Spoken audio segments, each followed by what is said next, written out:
राज्याच्या विकासाच्या दृष्टीने एक महत्त्वाची बातमी आहे। नीति आयोगाच्या मुख्य कार्यकारी अधिकाऱ्यांसोबत स्वतः मुख्यमंत्री आणि दोन्ही उपमुख्यमंत्र्यांची बैठक झाली। ओएसिस फर्टिलिटीच्या तज्ञांनी आयव्हीएफ उपचार पद्धतीद्वारे 1 लाखांहून अधिक जोडप्यांना मातृत्व प्राप्तीचा आनंद दिला आहे। मोफत अपॉइंटमेंट बुक करण्यासाठी आजच संपर्क साधा।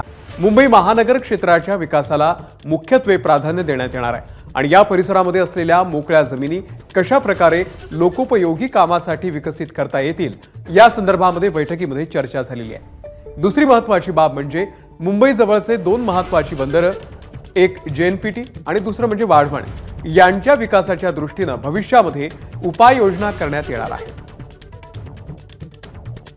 अक्षय भाटकर आपल्याला या संदर्भातले अपडेट देतील। अक्षय, या बैठकीमध्ये नेमकं काय ठरलेलं आहे?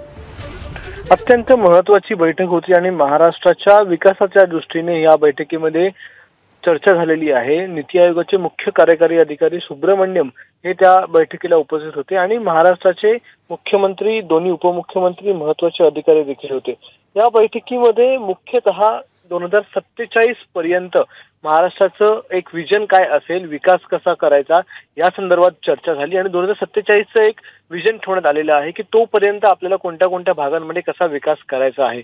तर यामध्ये MMR जे रिजन आहे, म्हणजे मुंबई आणि मुंबईच्या आसपासच्या ज्या महानगरपालिका आहेत त्या सगळ्या MMR रिजन मध्ये कशा प्रकारे येणाऱ्या काळामध्ये रिडेव्हलपमेंट आपल्याला करता येणार आहे, ज्या मोकळ्या जमिनी आहेत त्यांचा विकास कसा करता येईल या संदर्भामध्ये महत्त्वाची चर्चा झाली आणि याचा फोकस हा MMR रिजन हाच होता।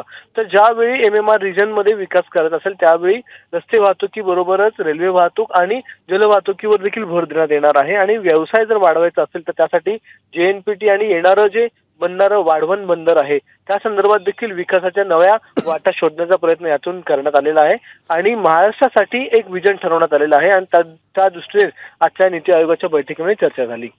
अक्षय, धन्यवाद दिलेल्या या संपूर्ण माहितीबद्दल। एबीपी माझा, उघडा डोळे बघा नीट।